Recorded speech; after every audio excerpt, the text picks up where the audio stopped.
السلام علیکم، کیا حال چال ہے آپ سب کا؟ امید کرتی ہوں کہ سب ٹھیک ہوں گے اور خوش ہوں گے۔ تو میسج جو میں ابھی آپ کو سنانے والی ہوں یہ ان بھائی کا ہے جن کو کووڈ-19 ہو چکا ہے، اور انہوں نے کہاں سے جو ہے اپنا ٹیسٹ کروایا ہے اور کہاں کون کون سی جو میڈیسنز ہیں وہ لے رہے ہیں، یہ سب اس میں انفارمیشن دے رہے ہیں۔ اپنے جو فرینڈز اینڈ فیملی ہیں ان کو بتا رہے ہیں۔ یہ میسج میں آپ کے ساتھ شیئر کر رہی ہوں، یہ ان لوگوں تک پہنچائیں جن کو کووڈ-19 ہو چکا ہے۔ کائنڈلی اس کو ان لوگوں تک لازمی پہنچائیں۔ جی السلام علیکم جی۔ اچھا جی، میں سٹارٹ کرتا ہوں ٹیسٹ سے۔ ٹیسٹ کا جو ہے وہ ڈفرینٹ جگہوں پر اویلیبلٹی ہے وغیرہ وغیرہ، ڈفرینٹ ادارے کر رہے ہیں، گورنمنٹ کے لوگ بھی کر رہے ہیں اور سب کر رہے ہیں۔ میں نے ٹیسٹ کروایا تھا الخدمت فاؤنڈیشن سے، اور میں نے کیونکہ پہلے تھوڑی سی ریسرچ کروائی تھی اپنے فرینڈ کے تھرو، اور میں نے اپنی وہی جو کینیڈا والی بہن ہے ان کے تھرو میں نے ویریفائی کروایا تھا کہ یہ جو ٹیسٹ کر رہے ہیں اس میں سے مناسب سب سے زیادہ کون سا ہے۔ تو یہ جو ان کا ہے، یہ میری بہن کے مطابق جو دنیا بھر میں اس وقت لیٹسٹ ٹیکنالوجی یوز ہو رہی ہے اور جو موسٹ ریلائبل ٹیکنالوجی یوز ہو رہی ہے، جس کی سینسٹیوٹی 95% تک آتی ہے، یہ لوگ وہ کر رہے ہیں۔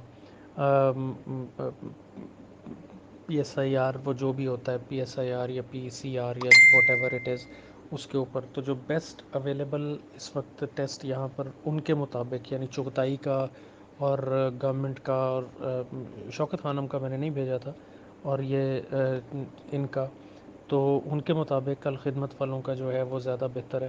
ان کے پیسے بھی کم ہیں۔ چغتائی والے اس وقت جو ہیں وہ یہاں پر لاہور میں 8 سے 9 ہزار روپیہ لے رہے ہیں، جو یہ الخدمت والے ہیں یہ 5000 لے رہے ہیں۔ پہلے 3000 لے رہے تھے، اب 5000 کر دیے کیونکہ کٹس وہ بقول ان کی ذرا کم ہو رہی ہیں، تو اس لیے انہوں نے ریٹ بڑھا دیے ہیں۔ خیر یہ تو دس از اباؤٹ ٹیسٹ۔ اور سمٹمز کا ایسے تھا کہ مجھے بخار سٹارٹ ہوا تھا، بخار سے کام سٹارٹ ہوا تھا، اور بخار کے ساتھ بہت ہی ان یوزول قسم کا درد جسم کے اندر، جو نارمل سے ذرا زیادہ، وہ اتنا زیادہ تھا کہ اس کی وجہ سے اٹھ کے نہیں بیٹھا جاتا تھا، اور اس کے ساتھ ساتھ گلا خراب اور کھانسی سٹارٹ ہو گئی تھی۔ الحمدللہ مجھے بریدنگ کا پرابلم ابھی تک نہیں ہوا، اور ان شاء اللہ تعالیٰ امید ہے کہ آگے بھی نہیں ہوگا۔ تو یہ سمٹمز تھے۔ ابھی میں نے جب بہن کے ساتھ پوری شیئر کی ہے ڈیٹیل، اور انہوں نے مجھے جب ڈائگنوز کیا ہے کال کر کے، انہوں نے مجھ سے پورا سب کچھ پوچھا ہے، اکارڈنگ ٹو ہر میں اس وقت فیز 2 پر ہوں۔ فیز 2 وہ ہے جس کے اندر آپ کے سمٹمز ریٹریٹ کر رہے ہوتے ہیں، اور آپ کی امیونٹی بلڈ ہونی شروع ہوتی ہے یہاں سے، کیونکہ میرے سسٹمز الحمدللہ ریٹریٹ کر رہے ہیں۔ میرا بخار ختم ہو گیا، کل تک مجھے کفنگ تھی، آج الحمدللہ کفنگ میری ٹھیک ہو گئی ہے، اور اب مجھے باڈی فٹیگ ہے بہت زیادہ ہے۔ میں بہت زیادہ، یہ جو میری آواز بھی جو چینج ہوئی ہے، یہ بھی میرے مورال کی وجہ سے نہیں، یہ ان فزیکل سمٹمز کی وجہ سے میری آواز اتنی کم ہوئی ہے، اور یہ بھی بقول ان کے، یہ آہستہ آہستہ جیسے جیسے امیونٹی بلڈ ہوگی تو یہ بھی ٹھیک ہوتی جائے گی۔ تو بقول ان کے یہ ریوائول فیز کے اوپر ہے، اور بقول ان کے یہ بہت زیادہ کریٹیکل فیز ہے۔ اب جو انہوں نے مجھے بتائی ہیں چیزیں وہ ذرا آپ سن لیں۔ جو دوائی ہے سب سے پہلے تو، کہ گلے کے لیے اریتھرومائسین یا ازیتھرومائسین، یہ دونوں دو ڈفرینٹ سالٹس ہیں۔ ان میں سے کوئی بھی، میں تو اریتھرومائسین لے رہا ہوں، تو ان کی 5 دن کا کورس کم از کم جو ہے وہ کر لینا ضروری ہے۔ اس کے علاوہ وائٹامن سی کے بوسٹرز، ایک تو وہ آتے ہیں نا جی جو کیلشیم کے ساتھ CAC 1000، وہ نہیں، کیونکہ اس میں ساتھ کیلشیم بھی ہوتا ہے۔ یہ ایک سیپریٹلی اگر آپ فارمیسی سے چیک کریں تو immunity boosting capsules vitamin C کے آتے ہیں، یہ وہ والے ہیں، وہ میں لے رہا ہوں، انہوں نے مجھے بتایا تھا۔ اور اس کے علاوہ ملٹی وائٹامن کوئی سی بھی جس کے اندر وائٹامن ڈی اور وائٹامن اے شامل ہو، وہ بھی لے رہا ہوں، کیونکہ یہ تینوں وائٹامنز امیونٹی بلڈ کرنے میں ہیلپ فل ہوتی ہیں۔ اس کے علاوہ دوائیاں یہی ہیں۔ اس کے علاوہ اگر کبھی کف سرپ، کفنگ ہو جائے، بلغم والی کھانسی مجھے ہو رہی تھی تو اس کے لیے پروسپین سرپ میں لے رہا تھا۔ اس کے علاوہ میڈیسن اور کوئی نہیں ہے۔ اس کے علاوہ باقی احتیاطیں ضرور ہیں، جس کے اندر انہوں نے بتایا کہ کرٹیکل کیوں ہے، کیونکہ یہ فیز، کیونکہ یہاں پر آپ کی امیونٹی بلڈ ہونی ہے، اور ایپیٹائٹ آپ کی گر گئی ہوتی ہے، کیونکہ منہ کا ٹیسٹ بخار کی وجہ سے، اور کھانے کو دل نہیں کرتا۔ کرٹیکل یہ ہے کہ آپ نے یہاں پر اپنے فوڈ کی انٹیک نہیں گرنے دینی۔ آپ کھانا کھائیں، جو آپ کھا سکتے ہیں وہ کھائیں، بس بہت زیادہ آئلی چیزیں نہ کھائیں اور بہت زیادہ میٹھی چیزیں نہ کھائیں. اس کے علاوہ آپ کھائیں پانی کا بہت زیادہ استعمال کریں. پانی ٹھنڈا مت پئیں, کوشش کریں وارم واٹر پئیں, چائے پئیں کم چینی کے ساتھ, قہوہ پئیں.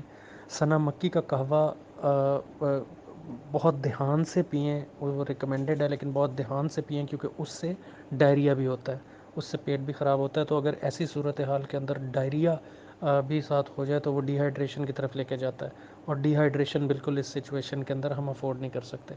تو پانی کا بہت زیادہ انٹیک کوشش کریں کہ پانی کے اندر لیموں ڈال کے لیمنیڈ بنا کے وہ پئیں, کیونکہ اس سے بھی وائٹامن سی کا انٹیک جاتا ہے باڈی کے اندر. اور خوراک کنٹینیوسلی کھانی ہے. اسٹیم لینا بہت ضروری ہے.